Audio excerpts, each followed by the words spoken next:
Good morning, नमस्कार दोस्तों। स्वागत है आपका मेरे चैनल सोलर एनर्जी में। जैसा कि आप लोग जानते हैं, इससे पहले 2 क्लासेस में मैंने इस चैनल के बारे में आपको बताया होगा, तो मैं एक बार फिर ब्रीफ कर देता हूँ। इस चैनल के माध्यम से मैं जो भी स्टूडेंट्स हैं, वर्किंग प्रोफेशनल हैं, उनको इस चैनल के माध्यम से सोलर एनर्जी में डिज़ाइन और प्रोजेक्ट से रिलेटेड जो नया लेटेस्ट अपडेट है, इस चैनल के माध्यम से आपको सारी इन्फॉर्मेशन मिलती रहेगी। तो पहले मैंने ऑलरेडी आपको 2 क्लासेस की है, तो जैसे कि मेरे पास अभी हिंदी की क्लासेस के लिए काफ़ी लोग से मेरे पास कॉल भी आई कि आप हिंदी में भी स्टार्ट कीजिए। फर्स्ट क्लास मैंने इंग्लिश में ली थी, तो ये आज क्लास मैं जो ले रहा हूँ वो है ऑटोकैड की। और आज हम इसमें सीखेंगे कि ऑटोकैड में हम सोलर प्रोजेक्ट को कैसे डिज़ाइन करते हैं। ऑटोकैड में तो लगभग कई लोगों ने काम किया होगा, फिर भी मैं एक बार ब्रीफ कर देता हूँ। ऑटोकैड क्या है? 3D डिज़ाइन इंजीनियरिंग सॉफ्टवेयर है जो कि अमेरिकन कंपनी ने इंट्रोड्यूस किया था इन 1982 में, और इसको इन्वेंट किया था जॉन वॉकर ने। तो अभी इसकी जो लेटेस्ट वर्जन है, अभी ऑटोकैड 2021 तक आ गया है, और कंपनी ने इसको ऑटोकैड 3D ऑटोकैड में 3D मैक्स अलग अलग वर्जन्स में लॉन्च किया है। तो जितनी भी कंपनीज हैं वो सारा पहले प्रोजेक्ट को इनिशिएशन से पहले उसकी डिज़ाइन ड्राइंग करती है, वो सारा ऑटोकैड में होता है, चाहे वो सिविल के लिए हो चाहे वो इलेक्ट्रिकल के लिए हो। तो आज हम सीखेंगे इसमें हम ऑटोकैड वगैरह में इसका लेआउट कैसे बनाएंगे ग्राउंड माउंटेड प्रोजेक्ट का। ये आप देख रहे हैं कि एक ऑटोकैड फाइल ओपन की है। ये 10 मेगावाट का एक सिस्टम मैंने डिज़ाइन किया हुआ है। तो ये टेम्पलेट है, ये आउटर टेम्पलेट है। ये सारे जो लगे हैं स्काई ब्लू कलर के, इसको बोलते हैं मॉड्यूल। ये है टेबल्स। तो सबसे पहले हम इसके बारे में मैं ब्रीफ कर देता हूँ। इसमें हम ये जो हमारा एरिया है, इस एरिया के अकॉर्डिंग हम इस मॉड्यूल को प्लेस करते हैं, और मॉड्यूल्स हम हमेशा टेबल में रखते हैं। ये हमने बनाया है 2x30 की टेबल में। ये ऊपर है तो ये नीचे है, तो इसमें स्पेसिंग है ऑलरेडी। तो इसका सबसे पहले कैलकुलेशन किया जाता है। ये कैलकुलेशन हम जो करते हैं एक्सेल शीट में करते हैं कि हमारे नंबर ऑफ मॉड्यूल्स कितने यहाँ पे आएंगे, क्योंकि देखिए हम सर यहाँ पे सारे मॉड्यूल्स तो नहीं लगा सकते हैं, क्योंकि ये इसकी एज में टच कर रहे हैं और शेडिंग का भी लॉसेस रहता है। तो इसी के लिए रिक्वायरमेंट के हिसाब से इसको हम एडजस्ट करते हैं। तो पहले हम इसको कैलकुलेशन कर लेते हैं, इसको हम देखते हैं कि ये कैसे हुआ है। तो ये मॉड्यूल्स जो होते हैं वो ब्रीफ कर देता हूँ। इसमें हम 2 टाइप के ले सकते हैं। मोनोक्रिस्टलाइन जो ब्लैक कलर का होता है, जिसकी कॉस्ट जो होती है वो ज़्यादा होती है। मोनोक्रिस्टलाइन जो होता है single crystal is made of silicon से बनता है, इंगोट कट सेल से। ये ब्लैक कलर का होता है, डायमंड शेप होता है और बहुत एक्सपेंसिव होती है, और इसको जो बनाने की प्रोसेस होती है मोनोक्रिस्टलाइन को, वो बहुत एक्सपेंसिव होती है। ये है पॉलीक्रिस्टलाइन स्काई ब्लू कलर, और इसकी एफिशिएंसी मोनोक्रिस्टलाइन से थोड़ा सा कम होती है। ये भी बेटर है, इसकी कॉस्ट जो है एज कंपेरिजन टू मोनोक्रिस्टलाइन से वो कम है काफ़ी, और ये मार्केट में ज़्यादा चलता है। कई कंपनीज पॉलीक्रिस्टलाइन प्रेफर करती है ईपीसी इंस्टॉलेशन के लिए। और थर्ड है थिन फिल्म। थिन फिल्म इससे डिफर करता है, उसको बनाने का प्रोसेस भी हार्ड है और वो टिपिकल हार्ड रहती है। और यहाँ पे लगा है मीटरिंग कंट्रोल रूम। ये इन्वर्टर रूम बना दिए हैं 4। इसको बनाने के लिए हम क्या करते हैं, ये इसको ब्लॉक में हम डिवाइड कर देते हैं 10 मेगावाट का। तो इसके हिसाब से मीटरिंग कंट्रोल रूम को जब हम यहाँ पे उसको कनेक्ट करना है, इन्वर्टर रूम भी कनेक्ट करना, तो उसकी डिस्टेंस विल बी सेम, तो वो इक्वल होनी चाहिए। तो उसके लिए हम उसको ऐसी पोजीशन में प्लेस करते हैं इन्वर्टर रूम को और मीटरिंग कंट्रोल रूम को, कि आपस में एक जगह से उसको हम कनेक्ट कर सकें। तो पहले हम ये देखते हैं कि मॉड्यूल्स वगैरह कैसे हम इसका शीट कैलकुलेशन करते हैं। एक बार इसको मैं ब्रीफ कर देता हूँ। ये शीट मैंने बनाई है, ये 10 मेगावाट प्लांट का है। इसमें नंबर ऑफ मॉड्यूल दिए हैं 32,580, और किलोवाट कैपेसिटी इतना हो गया इसका 10,262.7। टिल्ट एंगल है, टिल्ट एंगल बोलते हैं हम एंगल बिटवीन द मॉड्यूल्स के बीच में, ग्राउंड के बीच में। एजिमुथ एंगल हमने 0 रखा है। टाइम जोन वहाँ के हिसाब से डिफाइन कर दिया है। लैटिट्यूड नॉर्थिंग हो गया लॉन्गिट्यूड स्ट्रिंग होता है। ये हमारे पास इन्वर्टर की मॉड्यूल्स और इन्वर्टर की डेटा शीट है जो हमारे को सप्लायर से मिल जाएगी। टेक्निकल स्पेसिफिकेशन सारा दिया हुआ है इसमें।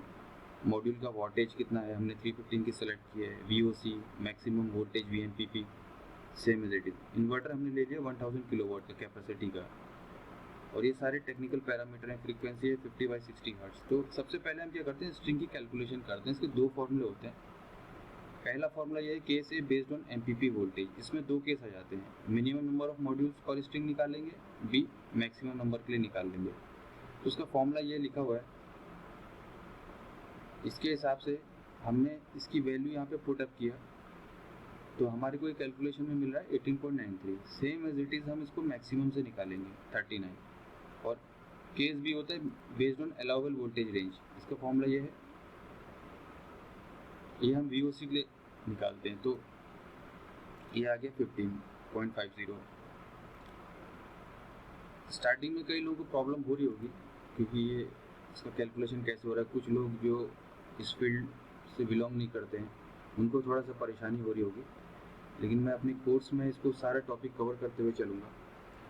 और इसमें 4 वैल्यूज़ हमारी निकलती हैं, तो इसमें दो केसेस में हम 4 वैल्यू सेलेक्ट करते हैं। मिनिमम की हम जो हाईएस्ट होती है उसको लेते हैं, मैक्सिमम की जो लोएस्ट होती है वो होती है। तो हमारी देखिए केस नंबर 1 में दो वैल्यूज़ आ रही हैं, 18.93 एंड 39.43। केस बी में हमारा आ रहा है दो वैल्यूज़।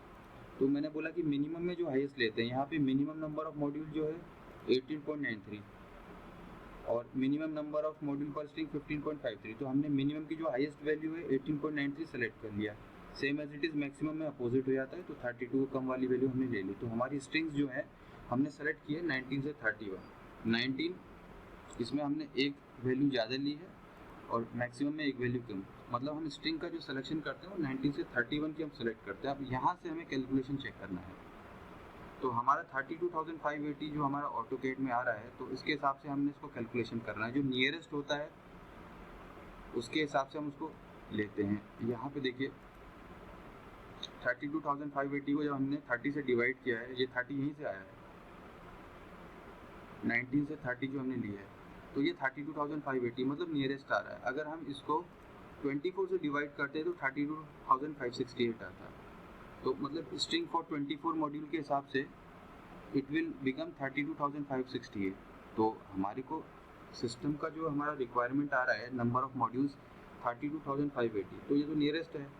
तो यदि हम स्ट्रिंग यूज़ करते हैं 30 मॉड्यूल की, तो ये 32,580 आ रहा है। तो इसको हम इसके हिसाब से सेलेक्ट करेंगे। नहीं तो आप चेक करेंगे यहाँ से लेके यहाँ तक, तो इसकी वैल्यू जो है 32,580 से डिफर कर रही है, अप हो रही है या डाउन हो रही है। तो हमको नियरेस्ट वाली चाहिए, तो हम स्ट्रिंग जो है 30 मॉड्यूल की बनाएंगे। तो मतलब नंबर ऑफ टेबल जो हम डिसाइड करते हैं वो यहाँ से डिसाइड करते हैं। तो 2 × 30 हमने ले लिया। वॉट पी हमारा 315 है, तो 32,580 × 0.315, तो यहाँ से हमारा 10.26 2.7 किलोवाट पी यहाँ से निकल गया। हमने DC कैपेसिटी निकाला। DC कैपेसिटी हमारा निकल रहा है number of modules into module की कैपेसिटी 10.2627। AC कैपेसिटी हमारा इन्वर्टर का हो गया, number of inverters into inverter की कैपेसिटी कितनी है, ठीक है। तो हम DC/AC कैपेसिटी निकालेंगे तो उसका रेशियो आ रहा है 1.3। तो हम इसको ब्लॉक के हिसाब से डिसाइड कर लेंगे। हम टोटल 4 इन्वर्टर रूम हमें बनाने पड़ेंगे इसके हिसाब से। इसको हम देख लेते हैं ऑटोकैड में, सिंपल है। तो सबसे पहले मॉड्यूल बनाने के लिए हमने सबसे पहले यहाँ पे सेलेक्ट किया, हमने मान लीजिए 315 वाला सेलेक्ट किया। हमको सबसे पहले एक रेक्टेंगल बनाना पड़ता है, तो रेक्टेंगल कमांड हमने दिया, बहुत इजी है। उसकी लेंथ और विड्थ हमने मान लीजिए 1.956 लेंथ ले ली, और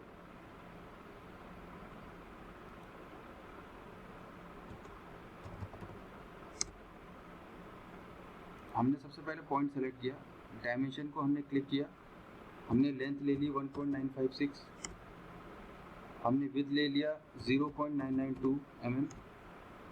अब देखिए इसको कहीं पे प्लेस कर सकते हैं, ये प्लेस हो गया। अब इसको हमें रोटेट करना पड़ेगा। रोटेट कमांड से इसको हम रोटेट करेंगे, ऑर्थो ऑन होना चाहिए, ये रोटेट हो गया। अब ये देख रहे हैं आप कि यहाँ पे ऑलरेडी टेबल बनी है। अब मैं पर्टिकुलर तो एक रेक्टेंगल बनाऊंगा तो it will be very long, तो इसके लिए प्रोसेस क्या है कि इसको कॉपी करेंगे, कॉपी कमांड से select from the base point, drag करेंगे, एरे एंटर हमें 29 करना है, तो 29 एंटर करके हम इसकी डिस्टेंस जो लेंगे, हमारी विड्थ है 0.992 mm, तो ये हमारा 50 mm का स्पेसिंग है, तो इसमें हम ऐड कर लेंगे तो इट विल बिकम 1.032। तो हमारी ये टेबल आ गई 30 की। अब हमें नीचे इसकी बनानी है सेम, तो हम क्या करेंगे, इसको कॉपी कर लेंगे,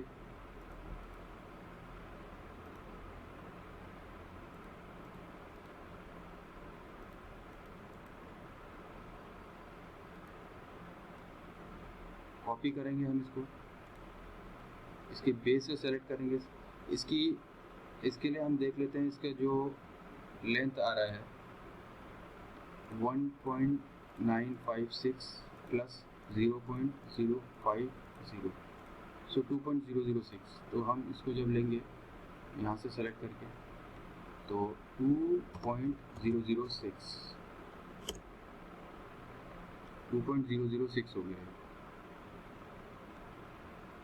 तो इसके बाद इसको हम सेलेक्ट करके होल को हम सेलेक्ट कर लेंगे,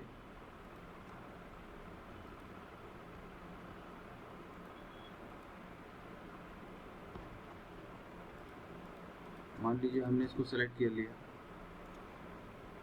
यहाँ ये मान लीजिए 2x30 की है, इसको सेलेक्ट करके इसको सबसे पहले हमें ब्लॉक बनाना पड़ता है।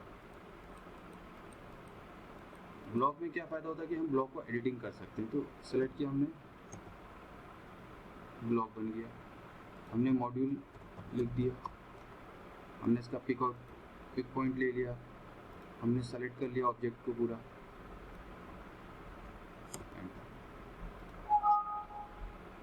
ये ऑलरेडी एक मॉड बना हुआ है, तो इसको हम कोई और नाम ले लेते हैं, 2 के नाम से ले लेते हैं। तो ये मॉड्यूल बन गया, ब्लॉक ऑलरेडी बन गया। अब मैं इसको देखिए क्लिक कर रहा हूँ, किसी एक पार्टिकुलर सिंगल मॉड्यूल को क्लिक कर रहा हूँ, पूरा सेलेक्ट हो रहा है। इसके पीछे रीज़न है क्योंकि ये ब्लॉक बन चुका है। ब्लॉक में जाके हम इसको एडिटिंग कर सकते हैं, ऑलरेडी ये मैंने बनाया हुआ है। इसको आप टेबल बनाएंगे तो उसको आप कॉपी करते हुए चलेंगे। बस इसमें ये ध्यान रखना है कि स्पेसिंग जो होती है टेबल से टेबल हमने 7.50 ले लिया हमने, इसको बोलते हैं पिच जो होता है distance from module to module, और ये जो स्पेसिंग है 0.500, इसके हिसाब से हमने इसको लेना है।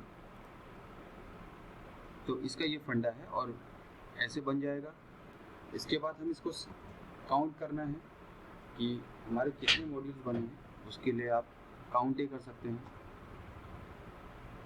काउंट ए करने के बाद आपने बी काउंट किया, बी काउंट करने के बाद आपका हो गया, यहाँ पे टोटल नंबर ऑफ मॉड्यूल दिखा रहा है 30 × 2 × 555, 30 × 2 × 555, तो टोटल हमारे 33,300 नंबर ऑफ मॉड्यूल्स लगे हैं।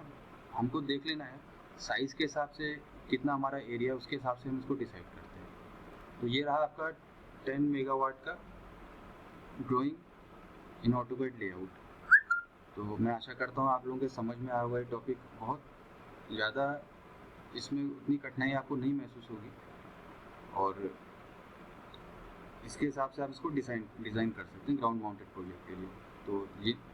तो दोस्तों, जिन लोगों ने भी मेरा चैनल अभी तक सब्सक्राइब नहीं किया है, इस चैनल को सब्सक्राइब कीजिए, ताकि इसमें लेटेस्ट वीडियोस वगैरह में जो भी सोलर के जो भी अपडेट्स आ रहे हैं वो सारा मैं इसमें अपडेट करता रहूँगा। ठीक है, thanks for watching my channel, have a good day.